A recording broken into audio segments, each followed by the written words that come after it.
Can't tell if we're going. Oh, we are going. Okay, so guys, I'm trying.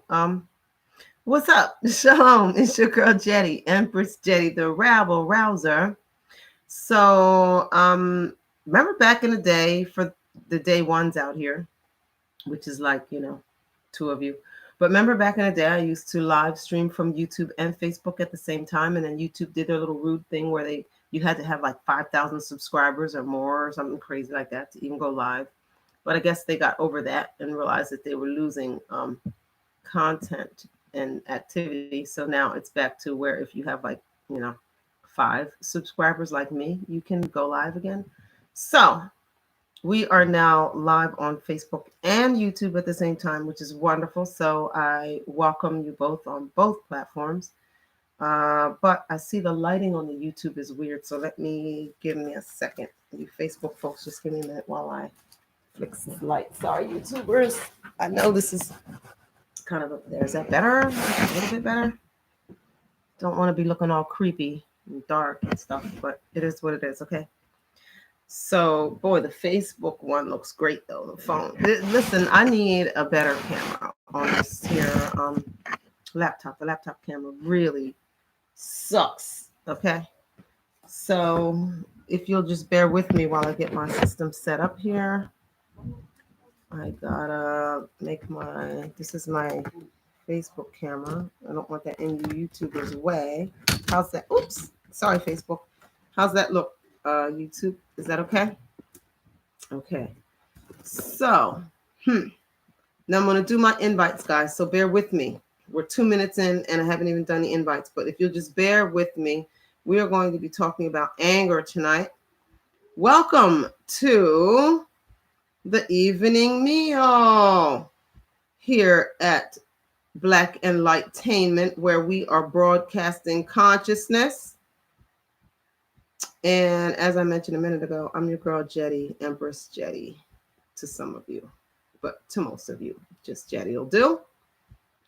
So we're going to be talking about anger, guys. We got to talk about anger, because y'all know there are so many social, I guess you would say, norms that are intentionally undermining to your psyche, to your elevation, to your coming into the knowledge of who you are, and in particular as it pertains to your power, right?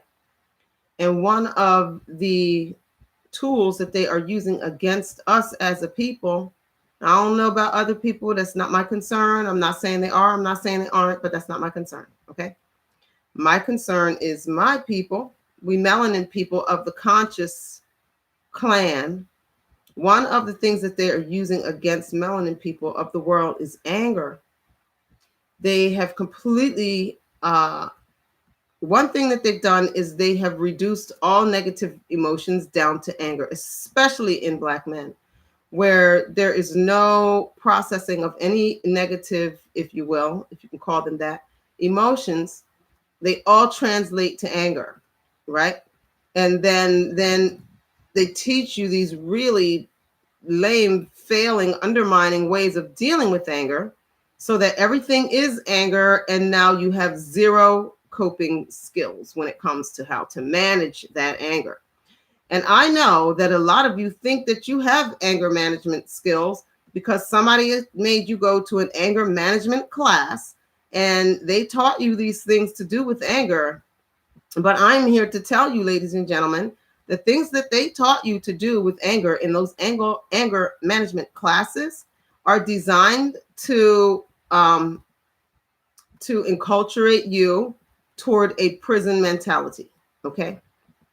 And what I mean by that is I know that the key strategy that they teach our people for dealing with anger is avoidance, right? Is when you're angry, just get away. When you're angry, just go away, right? And that, ladies and gentlemen, is not the way that you deal effectively with anything, okay? If you wanted to learn to manage money, you would not do it by avoiding having money. If you wanted to learn to manage a classroom, you would not do it by avoiding classrooms. If you wanted to manage anything in life, the way to learn how to successfully manage it would not be whenever it comes up to avoid it, right? Avoidance is not management, okay? Avoidance handicaps you, right? And so I'm kind of getting ahead of myself. I do have some notes, but let me just get a couple more of these invites done, and we are going to dig right into this thing. Really appreciate those of you who've been sticking with me. Just a little bit of housekeeping since I'm doing the invites. Let's just talk. If you're on Facebook, please do check out the YouTube channel, Black Enlightainment. And I need you guys to do me a favor and check out the playlist entitled The Culture and listen to those songs. They're original songs by me. And I'd like your feedback. I've got a little show coming up in a little while, and I've got to do 3 to 4 songs. And I know that I want to do Y'all Promise, and I know that I want to do Devilment, but I want to do a rap as the third song, and I'm probably only going to have time for those 3 because I have a 15-minute set.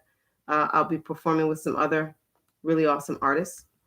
It's a fundraiser for the homeschooling network that I just joined, which is Interdependent Black Families. You can Google that, Interdependent Black Families. And if you are homeschooling your children, my Facebook connection is being ugly. I don't know what happened here. I don't know what's going on. But if you are, okay, I guess I'm going to let Facebook get itself together. Oh, okay, I guess it's back to normal. So I'm going to skip this little thing because it's kind of sort of in my way a little bit. It's too weird. I can't really see. Okay, so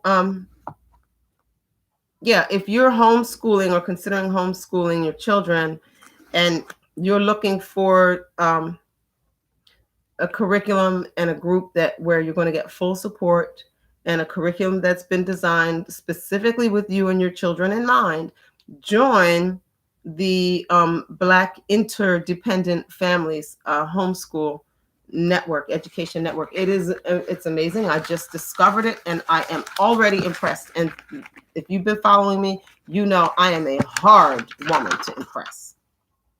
So with that being said, let's get into this conversation about anger, right? So we already talked about a little bit about my first point that I want to make about anger, okay? No, we didn't. My first point that I want to make about anger is that anger is a tool, okay?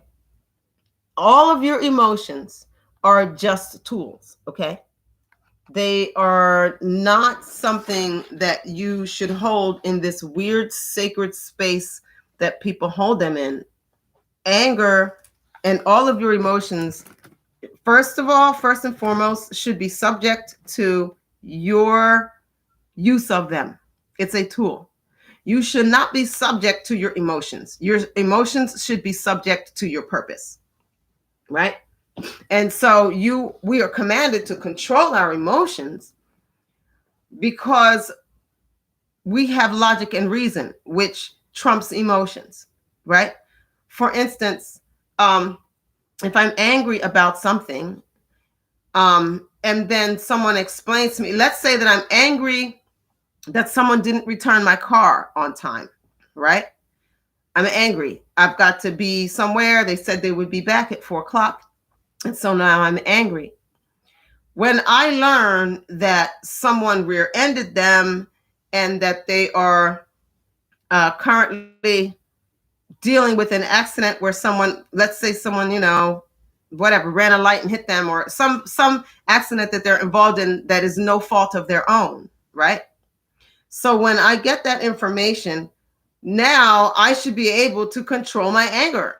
Now I should not still be angry at my friend for not returning the car, because I have knowledge that alters the situation, right? And so all of our emotions are subject to reason, right? If we are developed humans, right, We should not be on emotional roller coasters all the time. That should not be our reality. Okay. We should be able to manage our emotions, all of them, not just anger, with reason and logic. Okay. Our emotions have a purpose. Anger, I will say, is probably the single most effective tool for finding your purpose in life. It's the single most effective tool, because what anger will do is it will point out to you the things that anger you about society, right? That is like one of the strong, it's very strong and passionate, anger is, right? It's like it goes in your core. Like when you're angry, it's every cell of your body is experiencing it. And so what anger does is it highlights a problem area. And so if you're a person that's wondering what your purpose might be, and thanks for joining, guys. I see we got a few people in the room. What's up, Jess? Jess, we're talking about anger, girl. Thanks for stopping in to dine with us for the evening meal. So what we're talking about right now, Jess, is how anger is a really critical tool for finding your purpose. Because if you look at society or families or whatever, you look out at the world, and the things that anger you are things that bother you on a core level. And so then you can, and I'll even go so far as to say should, use that to help identify how you can be a problem solver to fix whatever that is that makes you angry about society. So if you get angry when you see homeless people freezing on the streets, and then you see all of these houses that no one lives in, and that infuriates you, and you can't wrap your mind around it without your blood boiling, then that should tell you that perhaps you should be using your energy to find a way to maybe partner with the city and get temporary use permits for the winter for houses that are non-performing houses. So like maybe you go to the banks and you say, do you have any non-performing properties that are up to code? And is there a way that we can make a partnership whereby throughout the winter months, those houses are used for homeless people? And then you can go to the city and say, is there a way we can allocate some funds to these banks to offset their non-performing properties, right? So they're going to want, non-performing basically means the property's not making any money. It's just sitting there, right? And so now you can say, okay, to the banks, all right, if you'll give me a list of your non-performing properties that are up to code, we can use those properties in the winter months to house homeless families. And now you can go to the city and ask for funding and ask for support, et cetera, right? So your anger it's like a flashlight that shines a light on the things that you should be using your time and energy to remedy, right? So if we understand all of our emotions as tools to help identify areas where we need to take action, right? Especially when you're talking about the negative emotions, if you will, right? They highlight areas where you need to take action and start to problem solve.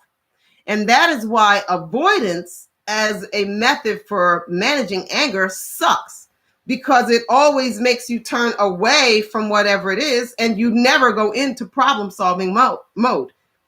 Excuse me. So then when, let's say it's something relationally that makes you angry, if you just leave because you're angry, then you will never enter into solving whatever the circumstance is that causes the anger. And so then you get angry and then you leave, like they tell you to do in anger management. You leave and then you come back. And now that you're calmed down and you've come back, that other party is probably going to, now that you're calm, want to revisit this discussion. They're going to want to revisit the subject. And then you're going to feel like they're just trying to start trouble and they're trying to make you angry. You see how ineffective it renders you? Whereas if you understand that anger is necessary and one of your greatest tools in your tool belt, now when you have something that makes you angry, which is I don't even know if we're going to have time to get into that, okay? But if you got something that makes you angry, if you understand, okay, this anger is a tool for me. This anger is designed to highlight an area where I can implement effective strategies for change. Now, when something makes you angry, you don't avoid it, but you press into it and you use it as the foundation for your process of discovery, right? And so another thing that they teach you to do in anger management classes is to find a way to channel the anger, right? I remember when my son was boxing out in Colorado and his coaches were like, the first thing that they were doing was like creating these narratives for him to justify anger, but the narratives didn't really match his real life. Like they were saying stuff like, well, I know it's hard when you have a single mom and you have to always take care of your little brothers and sisters. That's never been Zaki's reality, right? When I have small children, I tend to work in daycare so my kids can come to work with me. So it's just not the reality of my children, right? They don't have to take care of their little brothers and sisters while mom works. Mom works where she can take the kids to. But they would like feed him this stuff and be like, I know it makes you angry. Use that anger in boxing. Use that anger to make you furious boxer, to make you a vicious boxer. The problem with that is when you need to motivate yourself toward change, then you must find something to be angry about in order to motivate yourself. If channeling anger is how you get the most out of yourself, then when you need to push through something, you're going to look for something to make you angry so that you can power up the anger and then charge forward, right? Which means now when you're in a place of inactivity, right? You're the body that's not in motion and you need to be set into motion. Your outside force that you're always going to be looking for is anger. And so what you're going to do is you're going to start shit with people, right? To create anger, to motivate you to act, right? And we don't want to do that. Uh-oh, guys. I'm sorry. Give me 1 second.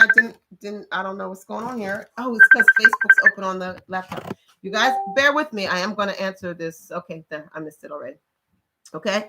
So you don't want to use anger you don't want to put anger in any critical role in your self-development, because now you become addicted to it, right?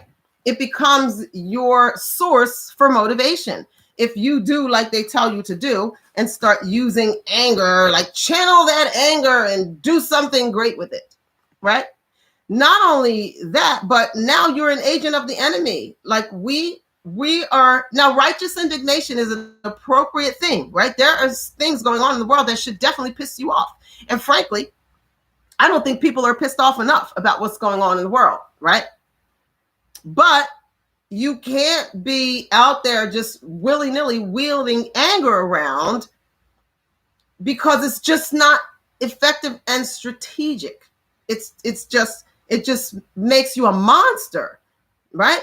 And that's not helpful to anybody. That's not going to help anybody, realistically speaking, right?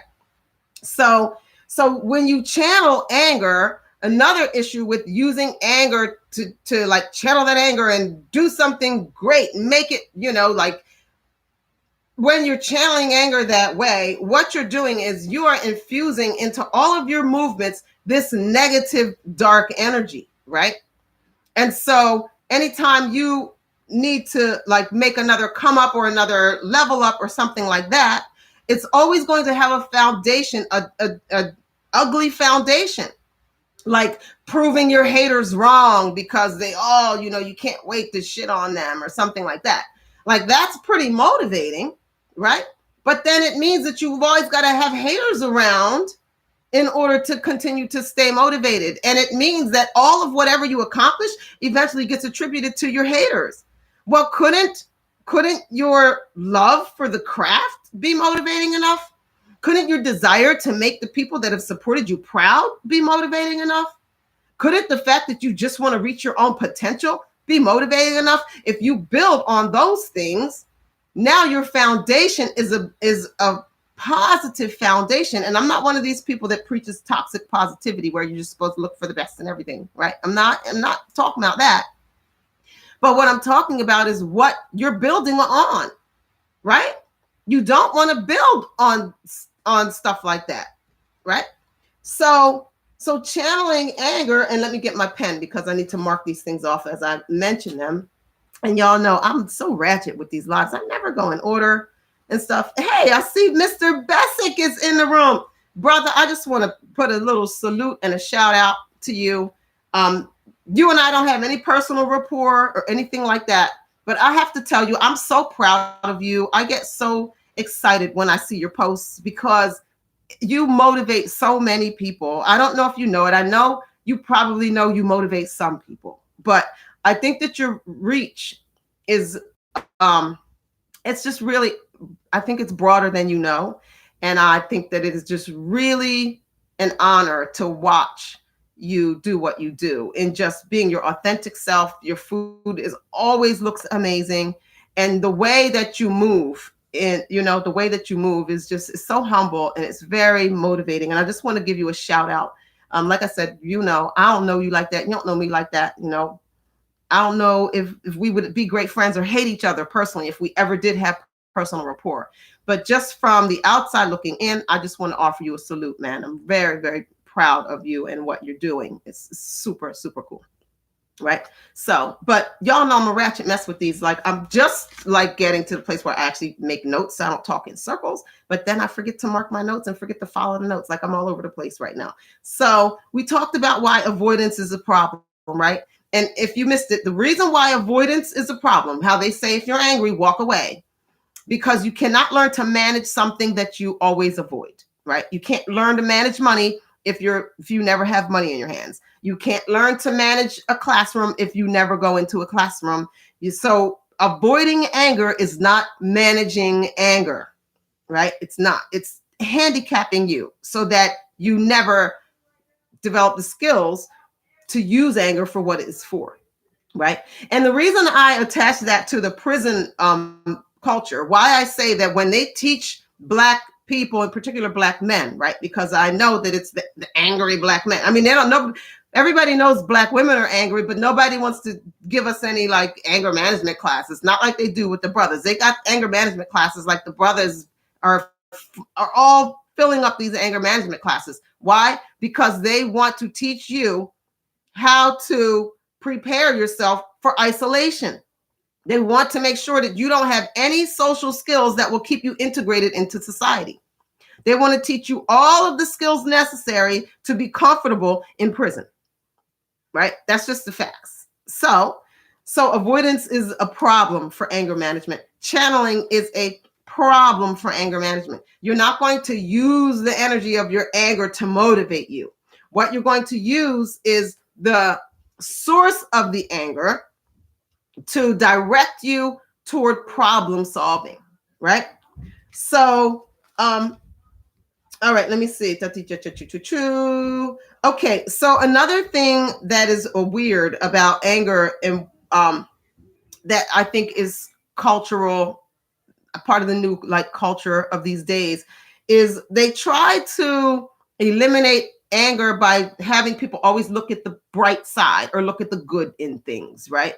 And the problem with that as an anger management tool is, again, our anger is a tool. So if you constantly neutralize the anger, then you, again, don't get involved in this process that I'm telling you is the whole point of anger, which is to use the anger to identify an area where you can use your energy to make positive change. So if you tell yourself that you shouldn't be angry about this thing and you just are going to just be positive and look at the bright side, now you're not problem solving. Now you've neutralized it. And so there's no point in emotions if you're not going to use them to build yourself, right? To expand your consciousness or to raise your consciousness and to raise the consciousness of the global consciousness or the planetary consciousness if you're a flat earther, right? So, and here's what I want you to consider. Okay, consider the Million Man March. The Million Man March, I was, around, and that was cool, right? I didn't go to it, right? But it was like a very historic moment, right?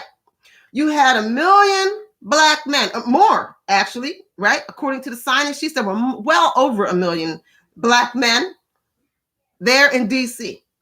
And that 1 million Black men, well behaved. I keep seeing these posts, these social media posts that like want to highlight and champion the fact that you need something. Yes. Sorry, guys, 1 second. What do you need? Can you PayPal my link $4? Not right now. No, I'm live. I'm working. You're live? Yes. So beat it. Can I give you the $4 right now? Yeah, but get out. Come on. People don't want to be waiting for foolishness like that. Okay. So can I PayPal somebody $4? Like, anyway. So when you think of like these posts that keep coming, that floating around, like Million Man March, 1 million Black men in one area, and nobody stormed the Capitol, right? And that's supposed to be some badge of honor, right? We're supposed to be like, that's right, nobody was, it was just all love. And first of all, I'm not trying to come against Black men getting together and loving on one another. It is very important. You guys do not do it enough, okay? In general, Black men do not get enough love. You guys are the most unloved people in the planet. And I know Black women are going to go, well, what about Black women? We get plenty of love because we're raising the kids. And we all know the kids will come and hug you, squeeze you, tell you you're pretty, all kind of stuff, right? Black men are overwhelmingly removed from environments where they're getting love. So I'm not trying to come against the reality of the Million Man March being one big, giant, million-man group hug of Black men, right? So that million Black men who were not angry made history. Oh, it was beautiful, this lovely memory. But imagine if those million Black men were angry. They would have made social change. They would have brought this country to its knees. Absolutely. There would be no way to take 1 million angry Black men descended upon the Capitol and overlook that. And then in the next legislative year, you don't see change of law. You don't see significant differences in the way that the nation would be handling Black people in particular, right? So that, like, this is what I call toxic positivity. They were too damn nice, right? They were too non-threatening. They should have been very angry. They should have let this country know that they are a force to be reckoned with. So when you are constantly replacing positivity with what I would call righteous indignation, which is appropriate anger, you become neutered. They neutered the Black men, right? Like, what happened? How do you have 1 million Black men in DC and nobody's angry? Nobody's like tearing shit up. They're not like, yo, we here and you're going to do something about our communities. You're going to do something about our schools. You're going to do something about this ridiculous school to prison pipeline, right? 1 million angry Black men in DC would have made serious, they would have made serious impact, right? So while the 1 million docile Black men made history, right? The 1 million angry Black men would have changed history. It would be a very different America the next day, right? And that's just the fact, right? But I mean, if they were just angry all willy-nilly running around tearing up, that would have just been like a bunch of arrests maybe, right? But if they were angry in the way that cats like Malcolm were angry, if they were angry in a way like cats like my boy, that's a daggone shame, Garvey was angry, and you've got 1 million Black men converge and say, we're pissed off about the condition of our communities. We're pissed off about the fact that the police are like this violent gang, this national gang that just have their way with us, right? So that's the problem with always seeing the bright side, is it neutralizes the anger. And so now, again, what's happening? Again, the same problem. You're not problem solving. Anger is designed to highlight problems so that you can then implement change so that whatever it was that made you angry doesn't happen again. Right? Okay. So, let's see.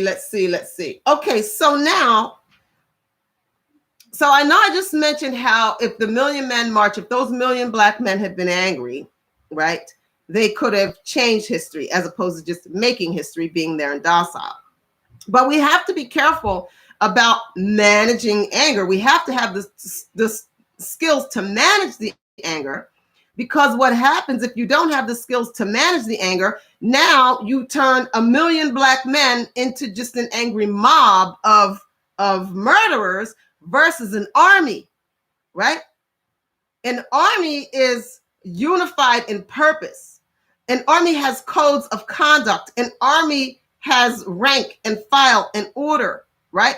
And so when you are just willy-nilly angry in your own space and you're have no control or use for the anger, you can never form proper discipline, right? You can never form proper discipline. And so then whenever you make any kind of decisive movement, if you're making it out of pure anger, void of reason, void of the purpose of anger, which is problem solving, you're just a menace, right?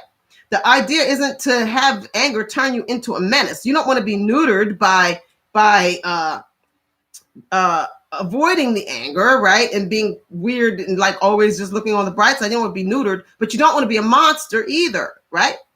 And so how does one reconcile that? How does one take anger, right? Keep it for your own use, like it's in your tool belt. You don't want to throw it out of the tool belt. You want to keep it as a tool, but you also don't want to end up serving it, right? You don't work for your hammer works for you, right?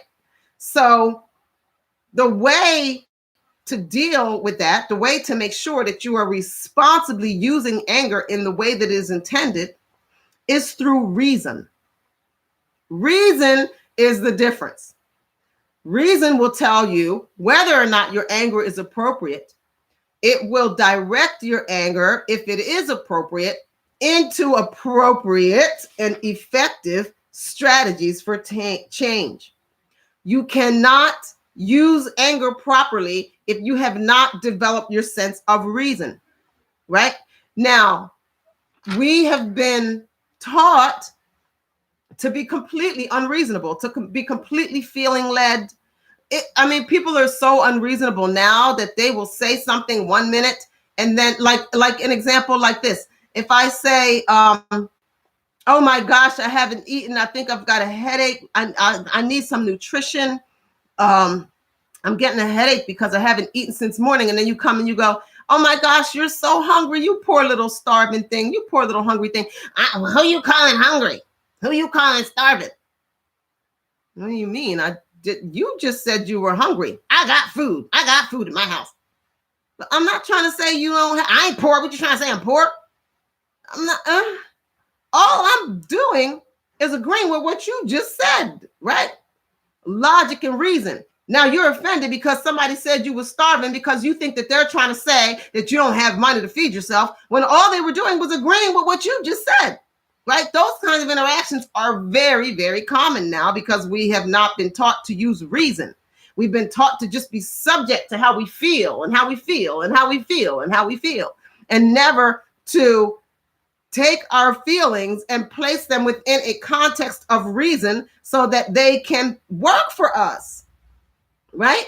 So let's talk about what would be the process of using anger. And you could probably apply this to any of the bigger emotions, but I just really want to stick with anger for now. What would be the process for using anger appropriately, right? You're angry, you're over the top, you are pissed off, you are ready to kill. What is the first thing that you should do? If you must walk away before you kill someone, that's fine. But you need to understand that whatever that was that made you angry, you need to only walk away for as long as it takes you to catch your breath, to tell yourself, okay, I am in control of this situation. I am definitely in control of me. I am not just subject to my anger. It's not just going to carry me off somewhere, right? And so when you take that moment, whether you can actually remove yourself from the situation, or if you can't leave the situation, in either case, you want to implement intentional breathing. Breathe. You've got to calm down and breathe, right? You got to take control of your actual body, right? Because anger moves through the veins, right? I mean, it gets to where the hands are like, right? And I'm a person that deals with anger, so this is why I know these things, guys, because I will wreck fucking house over some shit, and then look up after the fact and be like, okay, so that was extreme, right? Like, so what do you do?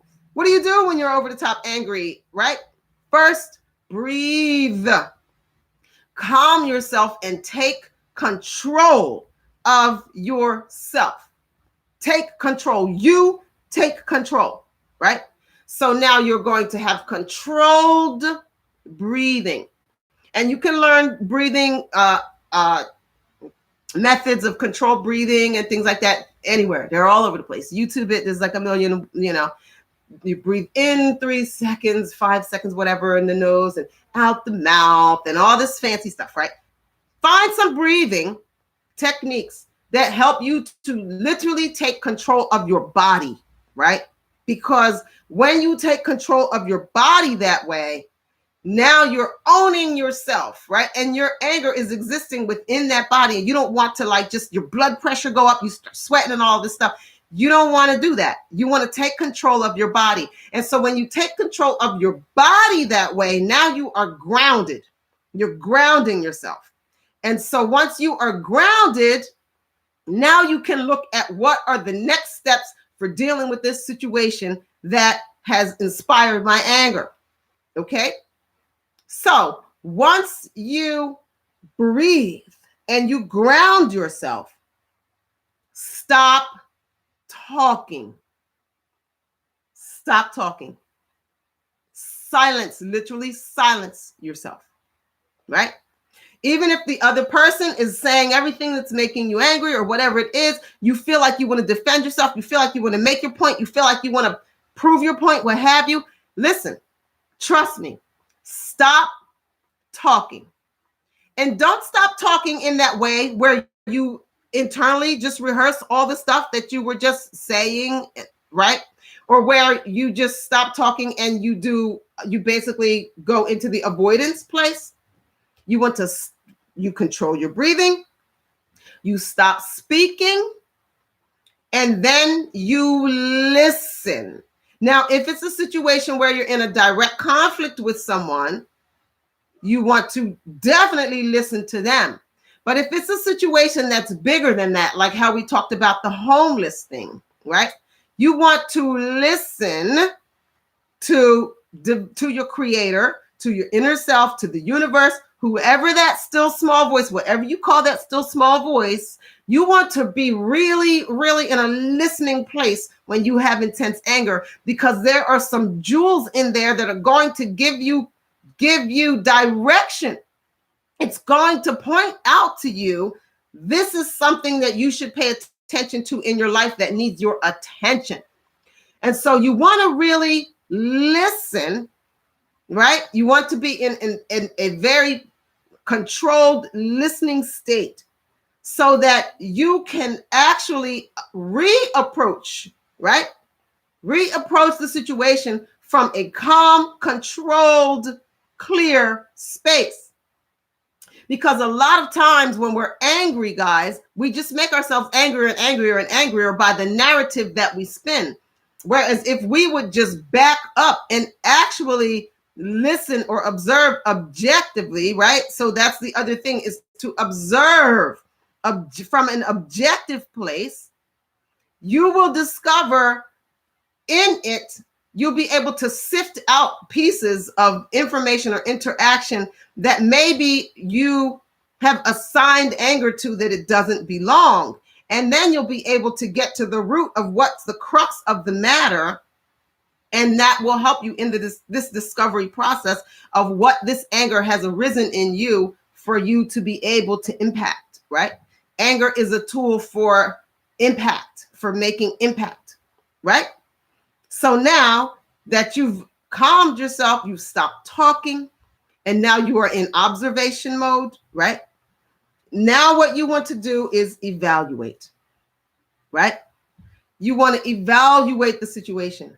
You want to remove the emotion from it so that you can make a real evaluation, an accurate evaluation. Because a lot of times our anger comes from things that we assign to people, intent that we assign, right? Like you're angry with the banks because they have all of these non-performing properties, but then you figure out that the system is such that they end up with them, but the bank manager hates the fact that they've got all of these evictions. And so you're in there cussing out the manager of the bank for, evicting people on the streets when they are just really, they've been up all night crying about it because they can't believe that their bank just evicted another person. And so if you enter into that neutral space where you are more controlled, now you're able to interface with humans on a human level. And now you are in a better position. Again, remember, it's all about problem solving, right? Anger is a tool to help inspire problem solving. So now you're able to view the situation from a more neutral position. And a lot of the things that inspire the anger are going to fall away in the process of approaching from a more neutral position. In particular, intent is going to be a thing that you are going to want to examine, because a lot of times when we're angry, it's because of what we believe another outside force intended against us. But that's not always the case, right? People transgress, but a lot of times how can I say it? It's just not about you. Right? A lot of times the things that people do that make you angry, you think people are making you angry, but they're just operating in their own space and they ain't thinking about you. And so if somebody ain't thinking about you, then for you to assign some personal vendetta toward this person who's really just minding their own life, their own black ass business, as we say, right?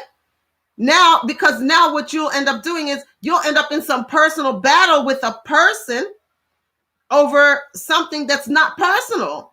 And so now you got beef with this person, and now neither one of you are actually dealing with the problem at hand, because now you're just beefing. Now that's how you end up in these weird conversations where you ain't even talking about that, and they bringing up stuff from last week, and they bringing up stuff, your cousin told me this and that. Like, that don't have nothing to do with nothing.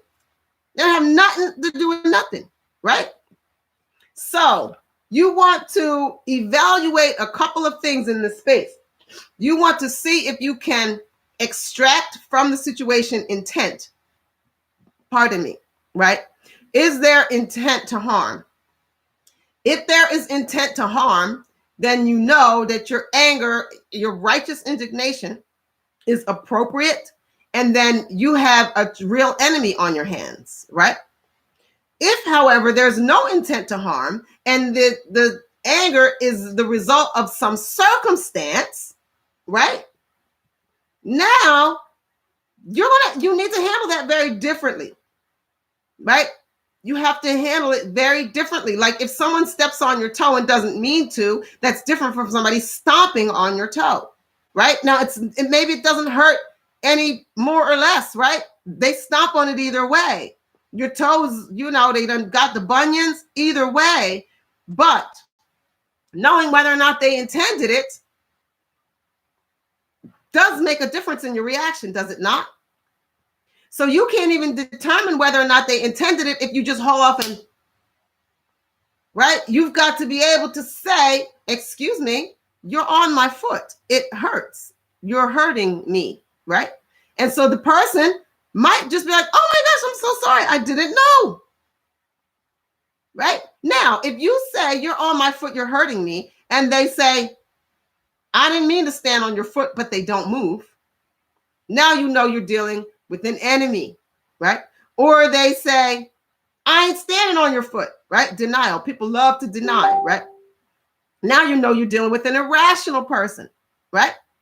So now if you're dealing with an irrational person, this person has to be handled very different from a person who intentionally harmed you. And both of them have to be treated differently from a rational person who unintentionally harmed you, right? So this can only be assessed if you take control of yourself and go into evaluation mode, right? You've got to take control of yourself and go into evaluation mode. And that requires observation, right? So you've got to recognize that just because you feel something doesn't mean it's true. There was a case a while ago where this white woman had a dream about this black man in her town, right? This was a famous case. I wish I could remember the name, but you can Google it. It's a famous case where this white woman had this dream, was having these dreams about this black man raping her. And so when he was a real person in her neighborhood. And so when she would see him, she felt really threatened and afraid, right? And so he ended up going to prison because of how she felt, because she felt threatened by him, right? Imagine going to prison because someone that you ain't never even noticed even lives in the town feels threatened by you. Well, the courts recognized her feelings as a reason to get this man where she would never have to see him again, put him in prison, so she never has to feel that way again. But guys, what the hell is that? Just because she felt threatened didn't mean she was. The man wasn't thinking about her. He wasn't thinking about her. But her testimony before the court of these horrible nightmares that she was having about him sexually assaulting her were so compelling. Oh my God, he's a monster. So by the time the court proceedings were over, everyone in the courtroom was afraid of this man based on her dream, her recurring dream, AKA fantasy. Okay? So just because you feel a thing does not necessarily mean that it is valid, and you cannot come to separate your feeling from reality if you don't know how to take control of the situation and go into observation mode, right? So now that you've taken control of the situation and you have gone into observation mode and you have figured out what the components are and what the status of each of the players is, right? Now you bring reason to the forefront. Now we apply reason, and we're going to use reason. Now listen, this is something that is going to be, this is why I say anger helps you to determine purpose. Once you apply reason to the situation, now you can properly problem solve. And what you're going to want to do is you're going to want to look for the solution to the problem that has the broadest reach possible, right? Because you don't want to keep putting out the same fire over and over and over again. You want to look at the situation, even if it's one small personal instance, right? Like your cousin got evicted from her home because she fell behind on her mortgage.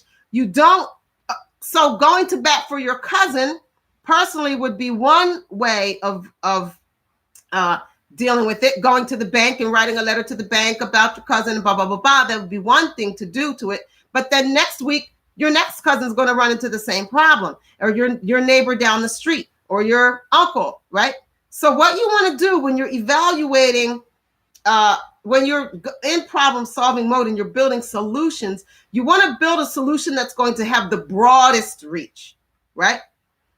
Start at the broadest reach possible. Like I said, now you think about a program. Is there a program that I could write up that this bank can participate in, whereby they, we do something in the winter months at least where people aren't getting evicted, right? So now you are able to, this is how purpose is born. Purpose is born from there. You take an instance that inspires your anger and you build something that can eliminate that problem for as many people possible in the future, right? So that is, now you are walking in purpose.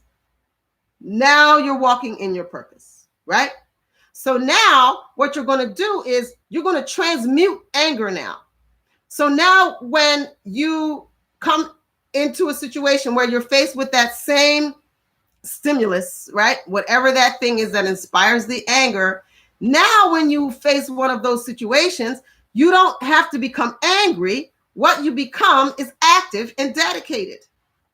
So you can skip the anger altogether after a while. Now, when you hear the story of the lady that got put out of her house, or the guy that got put out of her house, the elder or whatever, you can skip the getting pissed off part and you can go straight into, well, here's a program. We have a program and here's a number that you can call, or boom, boom, boom, boom. Here's some steps that you can take, right? And so if you approach anger from the understanding that it's a tool for developing or identifying and developing purpose, then you don't need to keep being angry. So then now you transmute or transform that anger into something else now, right? Now the anger is dedication. Now the anger is passion for this particular movement that you're now engaging in. And I'm going a little long. We're at like 50 minutes, guys. I'm almost done. Bear with me. I'm trying to keep these evening meals in it within the hour, right? So we'll see. So now we've got to realize that oftentimes anger is misplaced, guys. So make sure that you're paying attention to yourself. Because if there is a situation that you feel you have no control over, a lot of times what we'll do is we will, because we have no control in that space, we're going to internalize that stress. And then something else is going to happen later that is a small situation where we may have more control over the situation and we're going to blow up in anger, right? And how to know if that's happening is ask yourself this question.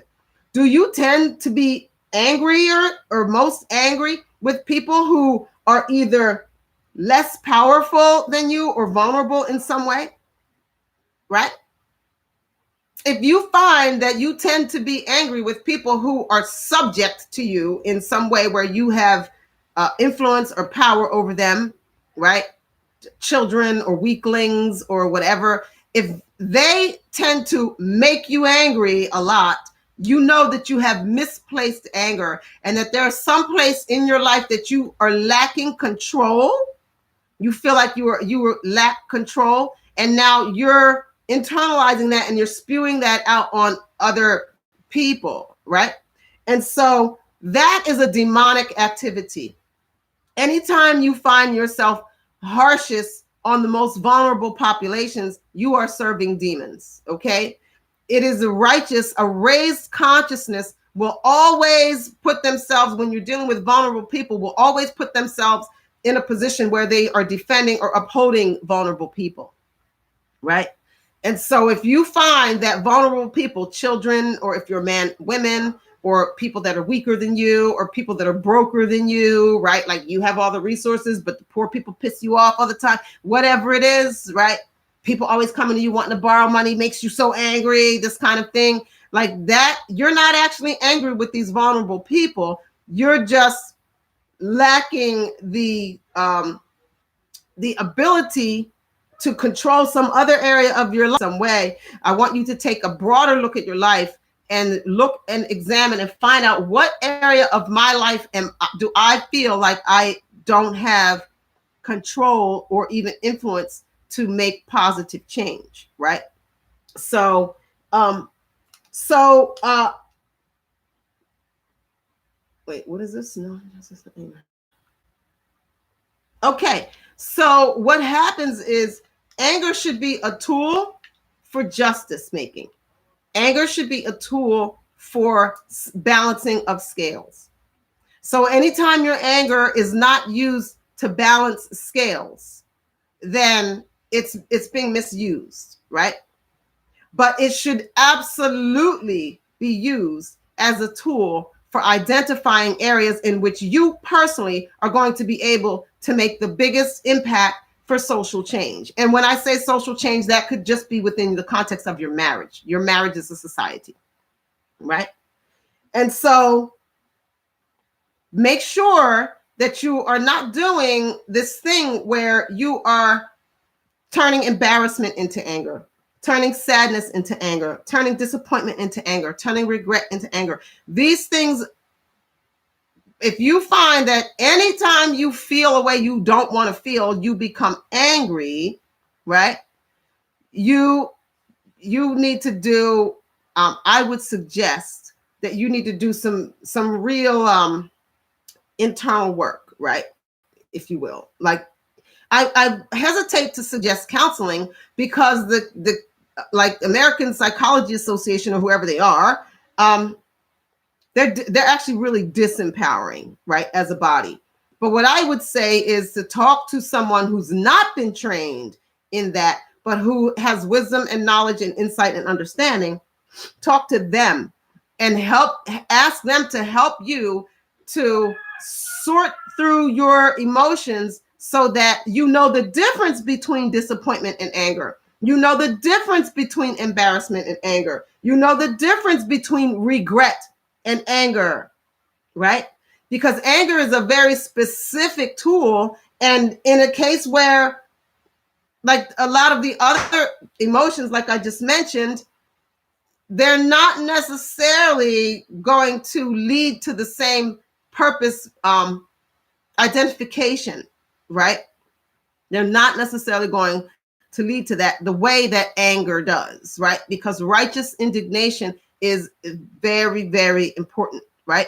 So I hope that helped someone. I don't know. I know it was a little bit all over the place. I made these great, wonderful notes, guys, and I didn't even really follow them.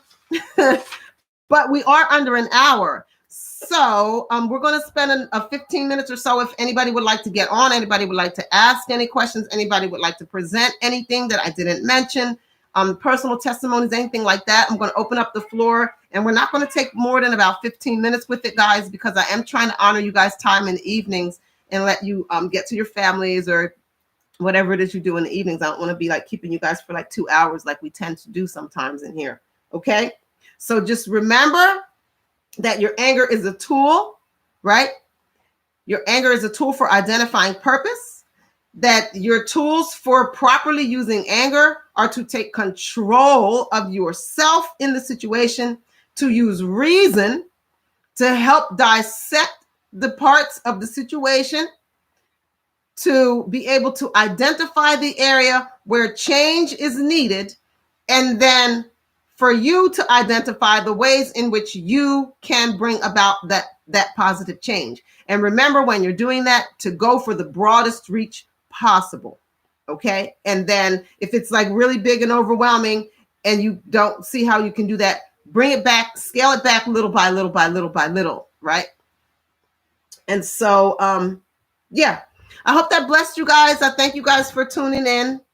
Does anybody want to get on the camera and talk to us? I see there's no commentary going on tonight. That's different. Usually you guys got a lot to say and I've got to go back now and read comments, but nobody's talking to me. I guess nobody's in the room really, it seems. I don't know what's going on. But there you guys have it. That's my talk on anger. I hope that it blessed someone. And if you feel like this was useful, do feel free to share it. And just as a reminder before we go, please do go to the YouTube channel Black Enlightainment and listen to the playlist entitled The Culture. Don't judge me on the quality of the recordings, guys. I did it on a broken phone and a broken laptop, so they're a hot mess. If you're in the business and you want to help me to turn those songs, give those songs a more professional polishing, that would be great. If you want to partner with me in music making, that would be great. Listen, I pray about everything. So if you get a yes from me, it's because the Most High said yes. If you get a no from me, it's because the Most High said no. It's not personal. It's spiritual. Okay. So with that, your girl Jetty is out, guys. Thanks for tuning in. Empress Jetty, the Rabble Rouser, coming at you from Black Enlightainment, where we are broadcasting consciousness. Peace.